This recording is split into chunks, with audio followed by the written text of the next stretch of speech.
Generally ગરમીઓમાં કંઈ જ ખાવાની ઈચ્છા નથી થતી, તો આજ ડિમ્પલ્સ ડિશીસમાં યુનિક રેસીપી શેર થશે કે જે તમને ગરમીઓમાં ખૂબ પસંદ આવશે અને જેટલી વધારે ખાશો તેટલું તમારું વજન કંટ્રોલમાં રહેશે, ડાયાબિટીસ કંટ્રોલમાં રહેશે, એસિડિટી કે પેટની ગરમીઓ પણ કંટ્રોલમાં રહેશે અને જમવાનું ફટાફટ પાચન થઈ જશે.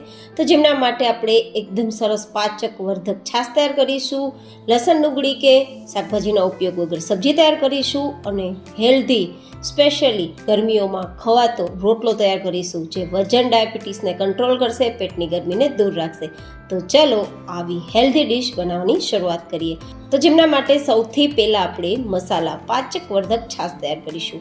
તો એક મિક્સર જાર લેશું જેની અંદર આપણે 1 કપ જેટલું દહીં લેશું. તમે ડિરેક્ટલી છાશનો ઉપયોગ કરી શકો છો, પણ દહીંથી તૈયાર થશે તો પાચક વર્ધક છાશ સ્વાદમાં પણ સારી લાગશે.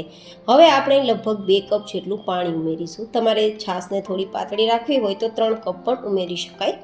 હવે આ બંને વસ્તુની અંદર આપણે 3 થી 4 ક્યુબ બરફ ઉમેરીશું. જો કે બરફ ઉમેરવો ઓપ્શનલ છે, ઠંડુ પાણી લઈ શકો છો તમે અથવા તો નોર્મલ પાણી માટલાનું પણ લઈ શકાય. હવે આપણે અહીંયા ફટાફટ જમવાનું પાચન થાય તેના માટે થોડો ફુદીનો લગભગ 8-10 પાંદડા જેટલો હશે. સાથે આપણે લેશું લીલા ધાણા. એ પણ આપણી પેટની ગરમીને દૂર કરે છે અને આપણી આંખની રોશની માટે બેસ્ટ છે અને જમવાનું પણ ફટાફટ પાચન કરે છે અને ખૂબ જ ઠંડક આપે છે પેટને. સાથે 1/4 ટીસ્પૂન જેટલું સંચર પાવડર અને ચપટી જેટલું સેંધા નમક, સાથે 1 થી 1.5 ચમચી જેટલું આખું જીરું જે પેટ માટે ઓક્સિડ ઇલાજ કહી શકાય.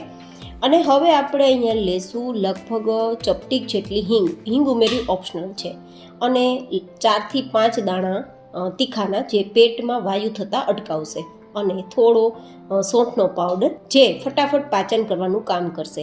આ બધી સામગ્રીને આપણે ચર્ન કરી લઈશું. તમે બ્લેન્ડરનો ઉપયોગ કરી શકો, ઝેણીનો ઉપયોગ પણ કરી શકો છો. તો થોડા ટુકડા આપણા ધાણાના અને ફુદીનાના રહેશે, આટલું ગ્રાઇન્ડ નહીં થાય.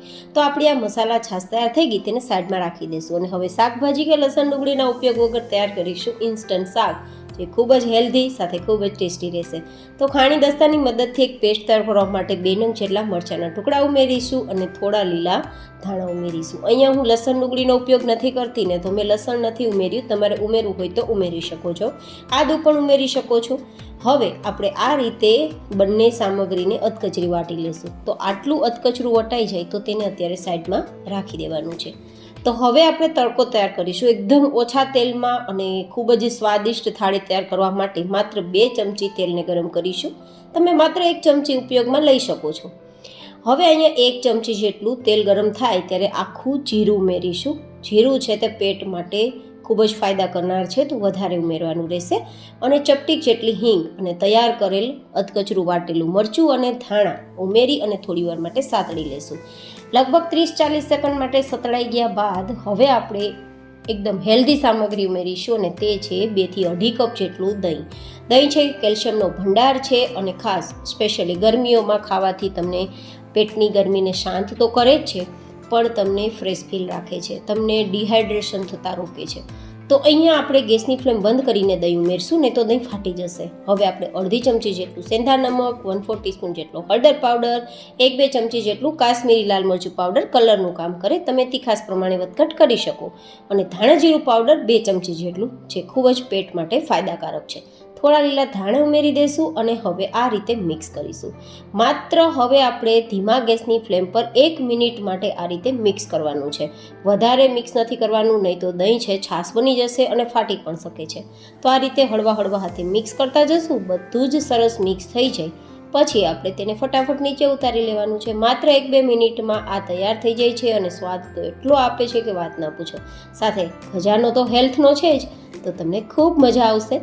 તો તૈયાર થયેલ આપણી આમ તો જો કે દહીં તીખારી છે તો તેને નીચે ઉતારી લેશું.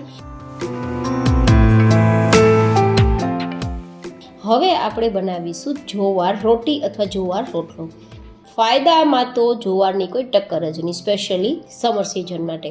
તો હવે તે તૈયાર કરવા માટે 1 ચમચી જેટલું ઘી મેં લીધું છે.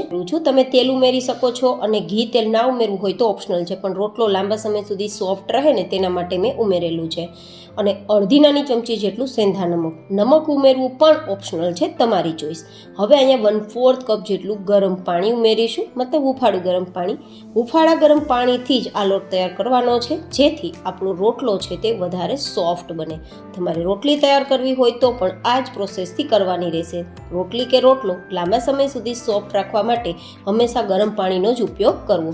હવે આપણે લેશું 2 કપ જેટલો જુવારનો કરકરો લોટ. હંમેશા કરકરો લોટ છે તે શરીર માટે ફાયદા કરનાર છે. તમારા શુગરને કંટ્રોલમાં રાખે છે અને બરફની જેમ તમારી ચરબી ઓગાળી તમારું વજનને કંટ્રોલ કરે છે. વજન વધતું નથી. કદાચ તમે 2ની જગ્યાએ 4 રોટલા ખાઈ જશો ને તો પણ તમારું વજન કંટ્રોલમાં જ રહેશે, ઉલટાનું તમારું વજન ઘટવા લાગશે. તો હવે આપણે જરૂર મુજબ હુંફાળું ગરમ પાણી ઉમેરતા જશું અને રોટલીના લોટ કરતાં થોડો નરમ લોટ તૈયાર કરીશું. વધારે સોફ્ટ લોટ તૈયાર નથી કરવાનો, નહીં તો રોટલો બરાબર નહીં બને અને રોટલો થયા બાદ પણ ખાવામાં ચવડ થઈ જશે. તો લોટ બાંધવામાં થોડી પ્રોસેસમાં ધ્યાન રાખવાનું. તો જ્યારે પણ વજન ઘટાડવા માટે તમે ડાયટ કરતા હોય તો ડાયટમાં ભૂખ્યા રહેવાની જગ્યાએ આ રોટલો તમે જરૂરથી ડાયટમાં લેજો અને તમે તમારું વજનને કંટ્રોલમાં રાખી શકશો. પ્લસ તમને બિલકુલ શક્તિ ફીલ નહીં થાય, શક્તિ જ રહેશે.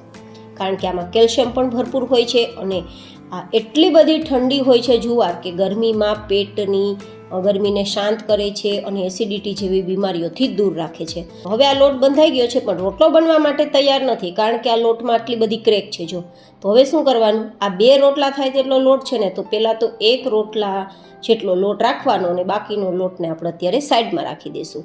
હવે જે 1 રોટલો થાય તેટલો લોટ છે ને, તેમાં થોડું થોડું આ રીતે આપણી હથેળી અને પાણીથી આંગળીઓને ભીની કરતી જવાની. હથેળીના પાછળના ભાગથી આગળની તરફ આ રીતે આપણે ધક્કો લગાવવાનો, જેથી આપણે લોટ બરાબર રીતે મસળાતો જશે.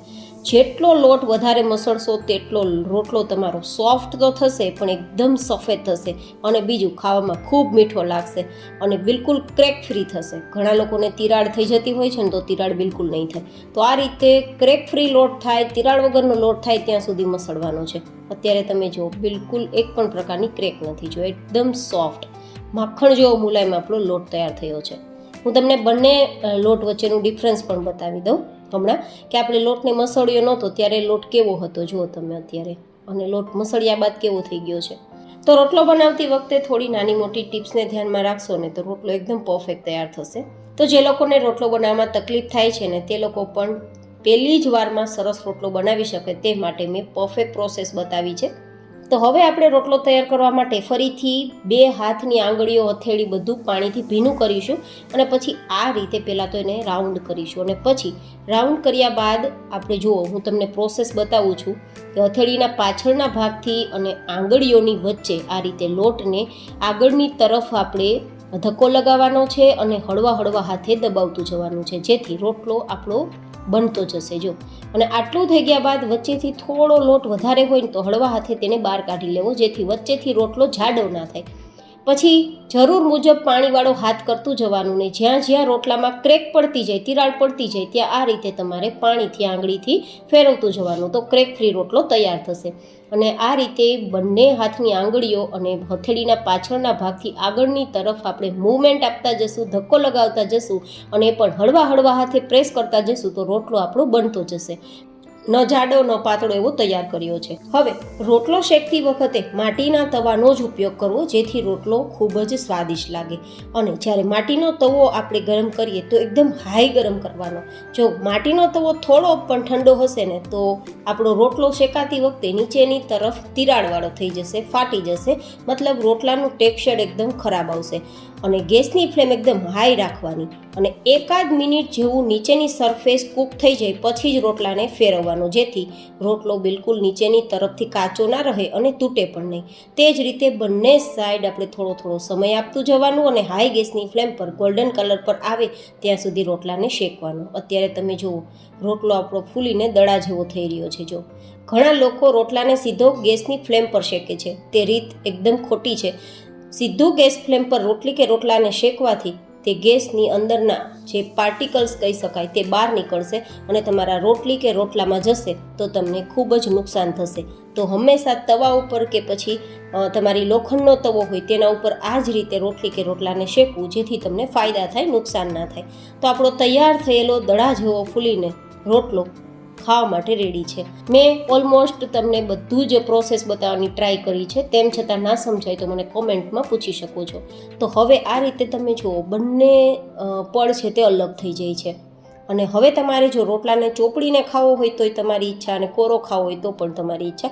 પણ હું થોડું અહીંયા ગાયનું ઘી લગાવું છું, કારણ કે અમે ગાયનું ઘી જ ઉપયોગમાં લઈએ છીએ, જે ખૂબ જ હેલ્થ માટે સારું હોય છે. અને આમ પણ હું હોમમેડ ઘી બનાવું છું.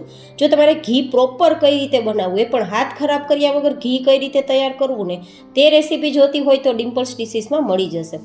તો આ રીતે તમારી ઈચ્છા મુજબ તમે ઘી લગાવી શકો છો અને પછી તેને સર્વ કરી શકો છો. જો તમે રોટલો જોતાં જ ખાવાનું મન થઈ જાય તેવો છે, અને બેની જગ્યાએ 4 રોટલા ખાશો તો પણ તમારું વજન તો વધવાનું જ નથી. તો તૈયાર કરેલી સબ્જી સાથે આપણે સલાડ પણ સર્વ કરી શકીએ, જેમાં મેં ઓનિયન સર્વ કરેલી છે, જો કે ઓપ્શનલ છે, માત્ર ટમેટા કે તમારી ચોઈસનું સલાડ તમે સર્વ કરી શકો છો.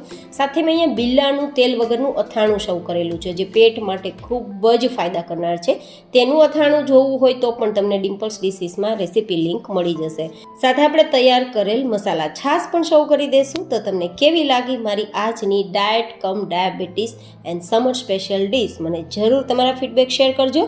ફરી મળીશું એક નવી જેન હેલ્ધી રેસીપી સાથે. ત્યાં સુધી stay healthy and stay happy.